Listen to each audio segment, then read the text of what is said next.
계속해서 우리가 로마서 말씀을 보고 있는데요. 이 로마서 말씀을 통해서 여러분에게 복음의 능력이 더해지는 이 시간이 되기를 간절히 소망합니다. 요즘에 신인류라는 표현이 있습니다. 이 변화가 익숙해서 이 신기술에 대한 저항감이 없고 또 빠르게 익히는 이들을 신인류라고 말합니다. 또한 이 기성세대에 주눅들지 않고 당당히 자신의 의견을 표현할 줄 아는 이들을 말합니다. 또 무엇보다 이 활자가 아닌 이 동영상에서 정보를 얻는 이들을 말하는데요. 특별히 스마트폰 하나로 삶의 모든 활동을 하는 이들을 말합니다. 이 스마트폰이 뇌이고 손인 사람들, 일명 호모 사피엔스라고 불리어지고도 있습니다. 여러분, 이 만약 이러한 변화를 따라가지 못한다면 좀 표현이 좀 그렇지만 구인류에 속한다라고 할 수가 있습니다. 여러분, 어려운 질문 하나 드리겠습니다. 여러분, 혹시 내가 구인류에 속한다고 생각하시나요? 아니면 신인류에 속한다고 생각하시나요? 갑자기 어려워하는 이들이 또 있는 것 같은데 여러분 어려워하지 마시고요. 이 중에 좀 젊은 축에 속한다고 생각하는 저도 역시 당당하게 신인류라고 말할 수가 없습니다. 여러분, 이렇게 구분되는 갭이 워낙이나 커서 이제 예전엔 신세대, 구세대 구분해서 이제는 인류사적 구분으로까지 표현을 하고 있는 것입니다. 오늘 말씀에도 좀 다른 분류이긴 하지만 차이가 극명한 두 인류를 보여주고 있는 말씀이 전체적인 흐름이라고 할 수가 있습니다. 우리 17절 말씀 함께 읽도록 하겠습니다. 시작. 아담 한 사람의 범죄로 인해 죽음이 바로 간 사람을 통해서 왕노릇했다면 은혜와 의의 선물을 넘치도록 받는 사람들은 한 번 예수 그리스도로 인해 생명 안에서 왕노릇할 것입니다. 여러분, 이 말씀을 보면요, 두 종류의 인류를 말하고 있습니다. 아담을 통한 원죄로 인해서 죽음이 왕노릇하는 자들과 또 예수 그리스도의 은혜로 인해서 생명 안에서 왕노릇하는 자들을 구분해서 보여주고 있습니다. 이 17절 말씀을 조금 더 풀어서 함께 보시자면 두 개의 내용이 서로 대조를 이루고 있는데요. 이 죽음이 왕노릇한다는 표현처럼 뒤에는 이 죽음의 반대인 생명이 왕노릇한다는 말이 나와야 흐름이 전체적으로 맞다라고 할 수 있습니다. 하지만 이 말씀을 보면 하반절의 주어는 생명이 아니라요, 은혜와 의의 선물을 넘치도록 받는 사람들이라고 표현되고 있습니다. 왜 이렇게 변형해서 표현하고 있을까요? 이것은 하나님의 자녀로서 왕노릇하는 영광된 신분을 얻게 된 성도들을 강조하기 위한 차원이라고 할 수가 있습니다. 그리고 그들이 이 왕노릇한다는 말은 죄의 종 되었던 구인류에서 예수 그리스도를 통해서 죄의 종이 아니라 이제는 스스로가 죄를 다스리고 조절하고 이길 수 있는 신인류의 신분으로 위치가 완전히 역전되었음을 의미하고 있습니다. 여러분, 성경에서도 계속해서 비슷한 언급이 나오고 있는데요. 우리 요한계시록 22장 5절 말씀 함께 읽도록 하겠습니다. 시작. 밤이 없겠고 그들은 주 하나님께서 그들을 비추심으로 등불이나 햇빛이 필요하지 않을 것입니다. 그들은 영원히 통치할 것입니다. 여러분, 이 말씀 마지막에 무엇이라고 나왔습니까? 영원히 통치한다라는 말씀이 나와 있습니다. 이 말씀의 개역 개정 본에는 세세토록 왕노릇할 것이다 라고 나와 있습니다. 누가 그런 거죠? 하나님의 성도들, 또 의의 옷을 입은 주님의 백성들이 그렇게 된다라고 나와 있습니다. 이제 예수로 인해서 신인류가 된 하나님의 성도들은 영원토록 왕노릇한다는 약속이 이 말씀 가운데 함께 담겨 있습니다. 여러분, 베드로전서 2장 9절에서도요 비슷한 말을 합니다. 왕같은 제사장이다. 너희는 택한 족속의 왕같은 제사장들이다 라고 하나님께서 예수 그리스도를 통해서 그 의로, 그 은혜로 말미암아 이제는 구인류가 아니라 신인류, 하나님의 백성, 하나님의 영광된 신분을 얻었다라고 이 말씀을 통해서 함께 선언하고 있습니다. 여러분은 왕같은 제사장이며 더 이상 죄의 종이 아니라 예수를 통해 왕노릇하는 자임을 이 시간 믿음으로 취하시기를 간절히 소망합니다. 여러분, 이 또한 21절 말씀에서 이 의미를 덧붙여서 설명을 하고 있는데요. 우리 21절 말씀 함께 읽도록 하겠습니다. 시작. 이것은 죄가 죽음 안에서 왕노릇한 것처럼 은혜도 의로 인해 왕노릇해 예수 그리스도로 우리 주로 인해 영생에 이르게 하려는 것입니다. 21절 말씀을 보면 이 죽음이 왕노릇한다는 말은요, 조금 더 풀어서 죄가 죽음 안에서 왕노릇한다는 말입니다. 이 말은 다시 말해 죄의 종이 되어 죽을 수밖에 없는 자들을 더 깊이 보여주고 있는 것이고요. 그에 반해서 생명 안에서 의로 인해 왕노릇하는 자들이라는 의미는 이제 예수로 인해, 그 은혜로 인해, 그 의로 인해 영생을 누리게 된 자들, 다시 말해 죄와 그 세력을 이기고 다스리며 이 땅에서도 영생을 또 천국을 누리는 자들을 함께 말을 하고 있습니다. 성경은 이렇듯 죄가 왕노릇하는 자들과 또 은혜와 의가 왕노릇하는 자들이라는 두 인류를 함께 구분하고 있습니다. 여러분, 이 시간 또 다시 묻겠습니다. 여러분은 죄가 왕노릇하는 자들입니까? 아니면 예수님이 주신 생명 안에서 은혜와 의가 왕노릇하는 자들입니까? 확실하게 내가 후자라고 대답할 수 있다면 얼마나 좋겠습니까? 그러나 이것도 저것도 아닌 회색지대에 있는 것이 어찌 보면 우리의 삶에 어떤 하나의 영적인 선언과 말씀의 약속이 아니라 우리가 실제 살아가는 삶의 실상일지도 모릅니다. 그런데요, 오늘 말씀은 우리가 생명 안에서 왕노릇하는 길과 또 영광스러운 하나님의 자녀가 되는 영적 프로세스를 너무나 분명하게 제시하고 있는 본문이 오늘 말씀이라고 할 수가 있습니다. 오늘 이 말씀을 여러분이 비밀과 그 영적인 깊이를 깨달을 때 새로운 영적 단계로 나아가게 하는 특별한 능력의 말씀이 되기를 소망합니다. 우리가 생명 안에서 왕노릇하는 비결은 무엇인가? 그 길이 우리 이미 읽었던 17절 말씀에 나와 있는데 우리 17절 다시 읽도록 하겠습니다. 시작. 죽음이 바로 그 한 사람을 통해서 왕노릇했다면 은혜와 의의 선물을 넘치도록 받는 사람들은 한 분 예수 그리스도로 인해 생명 안에서 왕노릇할 것입니다. 여러분, 이 말씀에서 주목해서 봐야 할 표현은 생명 안에서 왕노릇하는 주체입니다. 무엇이라고 되어 있나요? 한번 말씀을 다시 한번 보여주시면 그 말씀을 보면 생명 안에서 왕노릇하는 주체는 다른 것이 아니라 은혜와 의의 선물을 넘치도록 받는 사람들이라고 함께 나와 있습니다. 여러분, 이 주체가 바로 오늘 말씀 전체를 잇는 중요한 단서라고 할 수 있는데요. 왕노릇하는 사람들은 은혜와 의의 선물을 그냥 받는 사람들이 아니라 이 말씀을 보면 뭐라고 나와 있죠? 넘치도록, 따라하겠습니다. 넘치도록 받는 사람들이라고 이 말씀을 통해서 분명하게 선언하고 있습니다.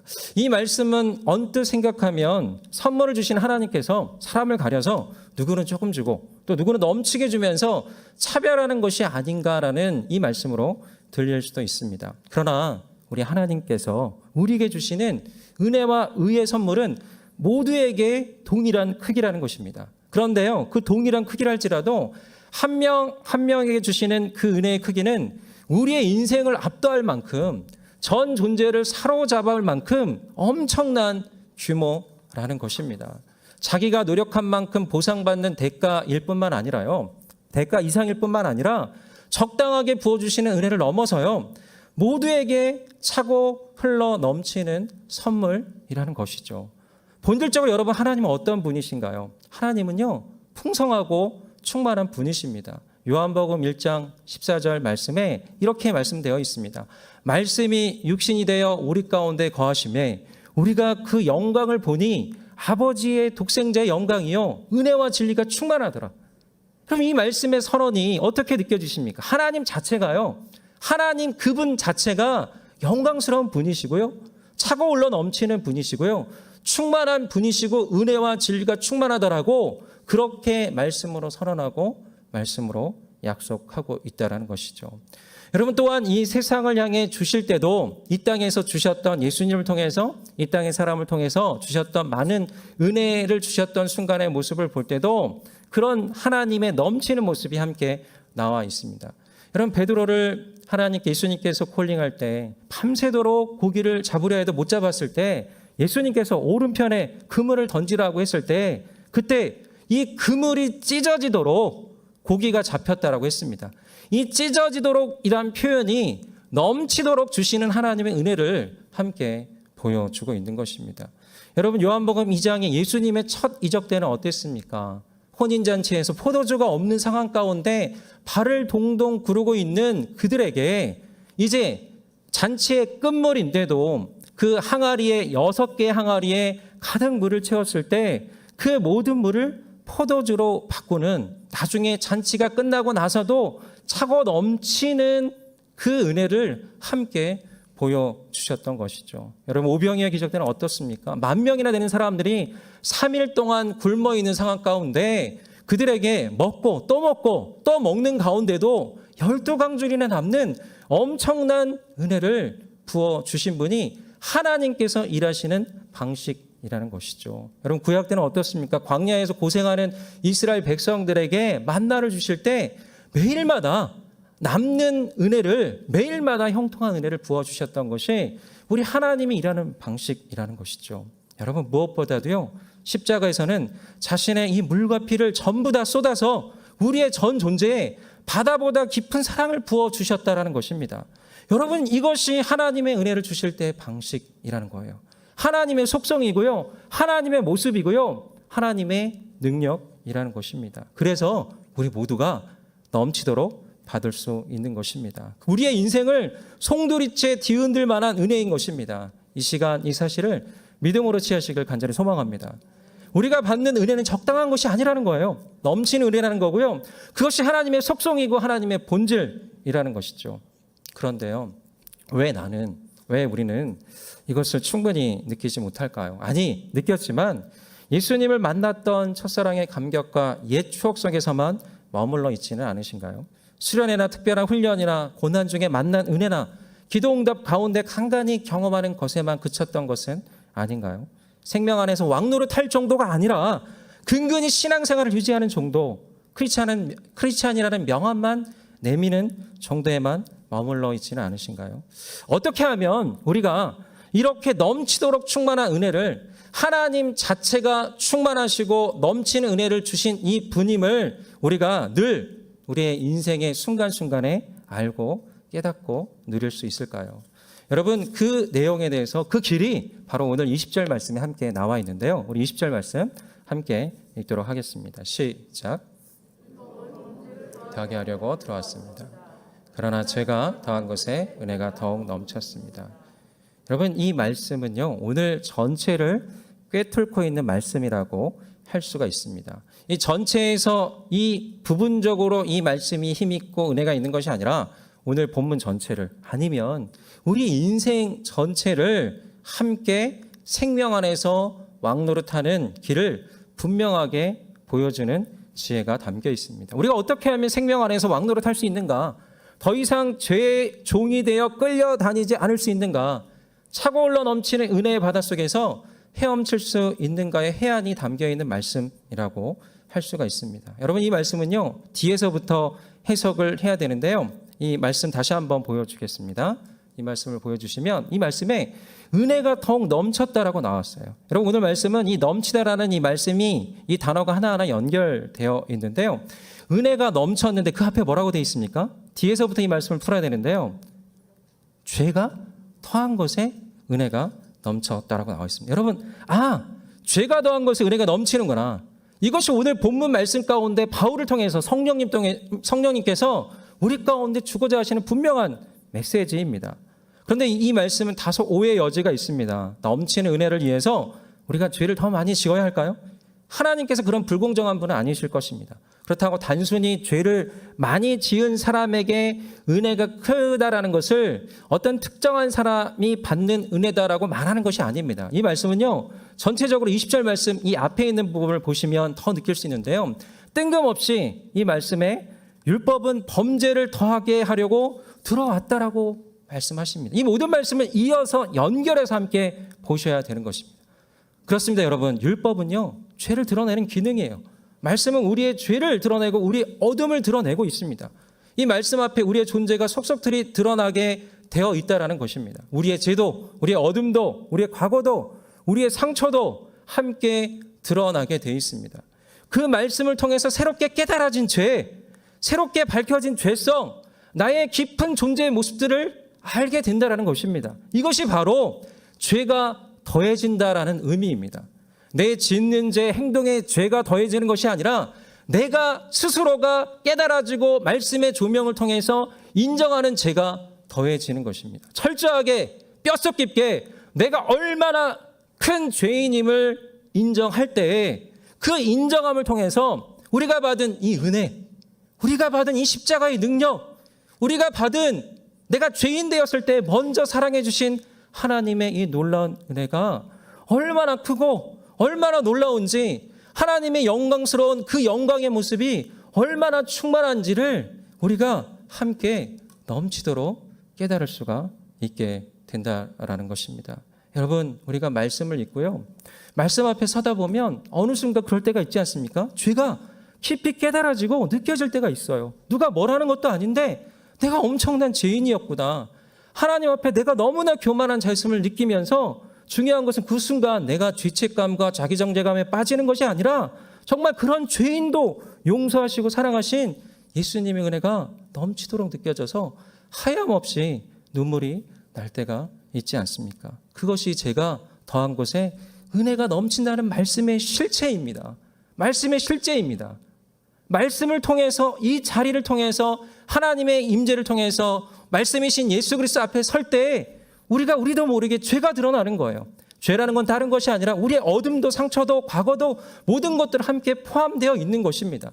이 모든 것들이 드러나면서 그런 나도, 그런 우리도 품고 용서하시고 사랑하시는 이 하나님의 놀라운 능력을, 은혜를 이 순간 새롭게 우리의 영이 반응하며 새롭게 느끼는 그 시간이 되는 것을 이 말씀을 통해서 약속하고 있습니다. 여러분, 오늘 이 시간이 그런 시간이 되기를 간절히 소망합니다. 말씀 앞에 겸손하게 서시는 시간이 되기를 소망합니다. 여러분, 말씀이 빛이 되어 여러분을 강력하게 비치는 시간이 되기를 소망합니다. 그 빛으로 나의 아주 작은 죄와 어둠까지도 드러나 죄가 더해지는 시간이 되며 그 영적인 눈이 열릴 때 은혜가 차고 흘러 넘치게 될 것이라고 믿습니다. 그런데 여러분, 나의 죄가 더해지기에, 죄를 더 인정하기에 오늘 말씀을 통해서 더 반드시 또 짚고 넘어가야 하는 단계가 있는데요. 바로 이 말씀을 내가 인정하느냐 또 않느냐인데요. 우리 앞에 본문으로 가서 우리 12절 말씀 함께 같이 읽도록 하겠습니다. 시작. 한 사람으로 인해 죄가 세상에 들어오고 또 죄로 인해 죽음이 들어온 것 같이 모든 사람이 죄를 지었으므로 죽음이 모든 사람에게 이르렀습니다. 여러분, 이 말씀은요, 아담의 범죄로 인해서 죄가 세상에 들어왔고요, 그 죄로 인해 모든 인류가 죄를 지은 셈이 되었고, 그것만이 아니라 결국에 그 죄로 인해서 모든 인류가 함께 사망에 이르게 되었다라는 교리입니다. 여러분, 이게 한마디로 온죄의 사상이죠. 이 말씀을 듣고 또 많은 이들이 억울해하면 이렇게 항변합니다. 목사님, 저희 너무 억울해요. 내가 잘못한 것도 아닌데 아담은 아담이고 저는 저 아닙니까? 라며 원죄를 부정하고 그에 따른 결과를 가혹하다라고 생각하는 이들이 종종 있습니다. 교회사에서도요, 아주 또 유명한 어떤 논쟁이 있는데, 펠라기우스라는 신학자가 강조하기를 뭐냐면, 아담이 죄를 지음으로 모든 인류가 죄를 짓게 된 것이 아니라 그 죄를 모방하게 된 것이다 라며 원죄를 부정했고, 많은 이들에게 영향을 주기도 했습니다. 여러분, 이와 맞물려서 선악과 관련해서 또 반발하는 내용이 있는데요. 왜 선악과를 하필 동산 중앙에 둬서 모든 인류를 공경에 빠뜨렸는가라는 내용입니다. 여러분, 이렇게 반응하는 이들에게 여러분 어떻게 대답하시겠습니까? 우선은요, 이 아담의 원죄에 대해서는 대표성의 원리로 함께 설명을 할 수가 있는데요. 여러분, 올림픽 경기에서 어떤 선수가 메달을 따면 그 선수만 메달을 딴 것입니까? 아니죠. 네, 모든 나라가 메달을 딴 것입니다. 과거에 일본 천황이 항복 문서에 사인을 했을 때 그것은 그 천황만 항복한 것이 아니라 일본 나라 전체가 패배를 인정한 셈이었던 것이죠. 가정이 파산하면 가정 전체가 파산하고 그에 따른 또 결과가 함께 있게 되는 것입니다. 여러분, 이게 바로 대표성의 원리예요. 아담이 인간의 대표자로서 죄를 지어 인류 모두가 죄를 짓게 되었고 그에 따라 심판의 책임까지 함께 지게 된 것입니다. 여러분, 이 또한 선악과는 하나님과 인간 사이의 경계선이라는 것이죠. 하나님은 아담에게 동산 안에 있는 모든 것을 다 먹고 마시며 다스릴 것을 허용하셨습니다. 하지만 단 하나, 무엇이죠? 선악과만은 허용치 않으셨어요.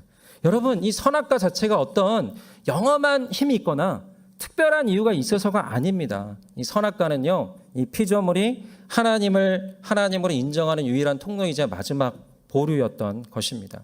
선악과를 먹지 않는 것이 피조물의 자리를 지키는 것이었습니다. 그것이 예배이고 하나님을 높이는 것이었습니다. 하지만 인간은 그 선을 넘어 버렸던 것이죠. 하나님을 예배하지 않고 인정하지 않고 불순종하게 된 것입니다. 여러분, 이 모든 것을 허용받았으면서도 하나님을 하나님의 자리에 올려드리지 않고 심지어는 하나님의 자리까지 넘보려 했던 것인데, 여러분, 이것이 교만이에요. 이것이 선악과의 죄의 본질입니다. 많은 청소년들과 또 청년들에게 이 창세기 3장과 로마서 5장 이야기를 해주면 억울해합니다. 내가 따먹은 것도 아닌데 하나님 너무 맛있다고. 그런데 분명한 것은 우리는 지금도 우리만의 선악과를 따먹고 있지 않습니까? 그 선악과가 없는 사람이 과연 누가 있을까요? 만약 내가 아담이었다라고 한다면 절대 선악과를 따먹지 않았을까요? 저는 점점 시간이 가면 갈수록 저와 인간을 보면 볼수록 더욱 그렇게 했을 것 같다라는 생각이 듭니다. 하나님은 거짓말장이고 너희가 하나님처럼 될 수 있다라는 이 뱀의 간교한 속임수를, 이 미혹을 어느 누가 과감히 또 지속적으로 뿌리칠 수 있었을까요? 우리 안에도 얼마든지 그러한 아담의 죄의 속성을 가지고 있다는 것이죠. 지금도 우리는 매일 매순간 나만의 선악과를 아침부터 저녁까지, 또 이 예배하는 순간까지도 나의 감정으로, 나의 소유로, 나의 많은 것들도 지금도 모든 순간 가운데도 예배가 끝나고 돌아가는 순간에도 나는 나만의 선악과를 따먹고 있다는 것입니다. 여러분, 그것이 우리의 죄예요. 이런 아담의 온죄가 고스란히 우리의 존재 속에 새겨져 있다는 것이죠. 지금도 끊임없이 나만의 선악과를 따먹고 있다는 것입니다. 우리가 이 아담과 동일한 죄성과 죄의 결과를 성경을 있는 그대로 받아들이며 인정할 때요, 이 죄에 대해서, 죄의 무게에 대해서, 죄의 크기에 대해서 우리가 함께 인정할 때, 그럴 때 예수님의 참된 십자가의 은혜를 경험할 수 있게 됩니다. 십자가가 얼마나 놀랍고 영광스러운 힘인지를 이 순간 다시 한번 새롭게 느낄 수 있게 되는 것입니다. 여러분, 그게 영안이 열린다라는 거예요. 영적인 눈이 열린다라는 거예요. 내 죄가 새롭게 느껴지고 발견이 되면서 말씀 앞에서 내 죄가 새롭게 느껴지면서 그게 내 죄가 보여지고 하나님의 그 십자가가, 부활의 승리가, 내가 구원받다는 사실이, 내가 의인이 되었다는 사실이 너무나 놀라운 넘치는 은혜인지를 새롭게 보이게 된다라는 것입니다. 이 시간 그런 영안이 여러분들이 새롭게 열리게 되기를 간절히 소망합니다. 복음의 능력에 사로잡히게 되기를 소망합니다. 여러분, 위대한 사도였던 바울도요, 디모데전서 1장 13절과 15절에서 그의 죄성에 대해서 이렇게 인정합니다. 내가 전에는 비방자요, 박해자요, 폭행자였다.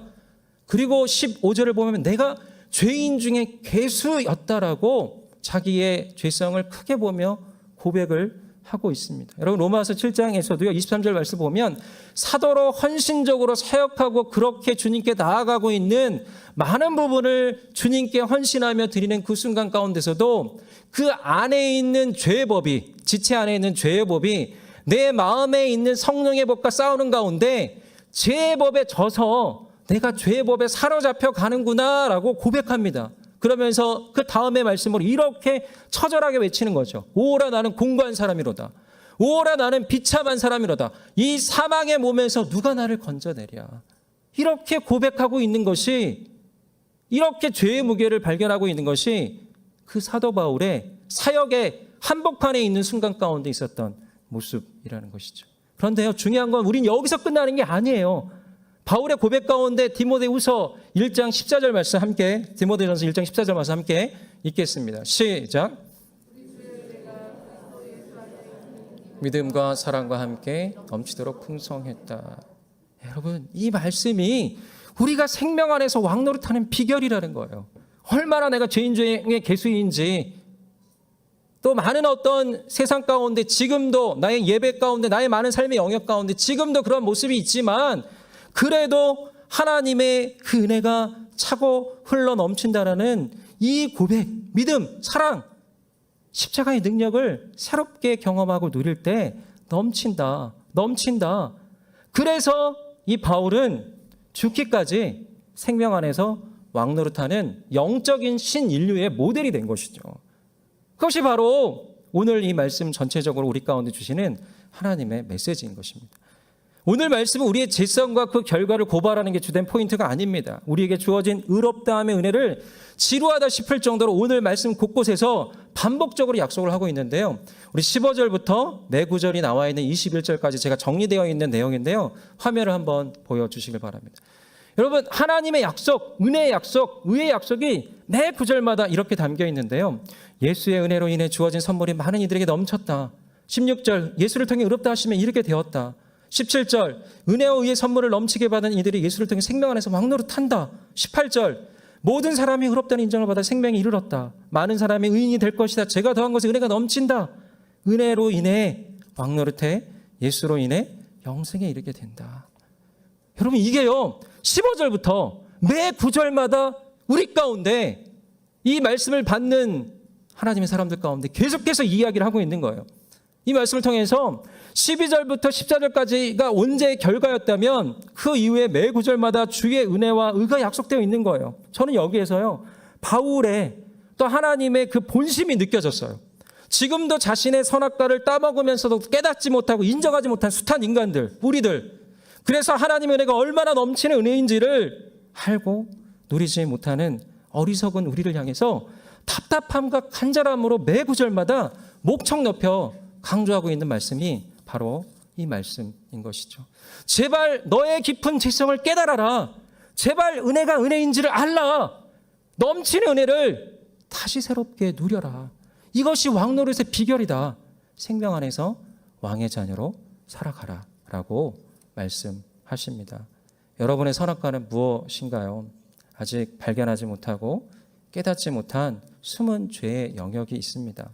또한 깨달았더라도 그것에 대해 매우 가볍게 생각하는 죄의 영역이 있습니다. 나의 과거와 상처와 나를 불편하게 하는 그 무언가가 그것이 하나의 나의 숨은 죄의 영역일 수 있습니다. 이 모든 것을 깨닫고 인정할 때, 하나님의 말씀 앞에 설 때, 이 예배 앞에 그냥 서는 것이 아니라, 예배를 그냥 드리는 것이 아니라 신령과 진정으로 존전 앞에, 하나님의 임재 앞에, 하나님의 말씀 앞에, 말씀이신 예수 그리스도 앞에 설 때 우리의 죄가 더해지며 그 죄로 인해서 우리의 은혜가 차고 흘러 넘치게 될 것이며, 그것은 자연스럽게 우리가 이 땅에서도 생명 안에서 왕노릇하는, 이 땅에서도 진정한 천국을 경험하는 저와 여러분들 될 것이라 믿습니다. 여러분, 이게 복음입니다.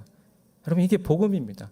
우리가 새롭게 하나님을 발견하고 우리의 죄를 발견하고 하나님의 은혜를 경험하고, 그럴 때 예배 감격이 넘치고 예배를 드릴 때 새롭게 하나님께서 눈물을 주시고, 이 예배당에 들어오는 순간 가운데 갑자기 하나님 더 깨달아지고 하나님 임재와 하나님 영광이 느껴지고, 그것이 우리의 심령의 부흥 아니겠습니까? 어떤 특정한 목회자, 특정한 교육자, 특정한 어떤 메시지를 들어야 되는 것이 아니라, 특정한 어떤 사람을 만나야 되는 것이 아니라, 어떤 집회에 가는 것이 아니라, 여러분이 어떤 영적인 체험과 하나님의 기도 응답을 받는 것이 아니라 새롭게 말씀 앞에 설 때, 그 임재 앞에 설 때 내 죄가 발견되어지고 십자가의 능력이 새롭게 보여지며 여러분들의 삶에 진정한 생명의 왕노릇하는 하나님의 은혜로 여러분들을 인도하게 될 것이라 믿습니다.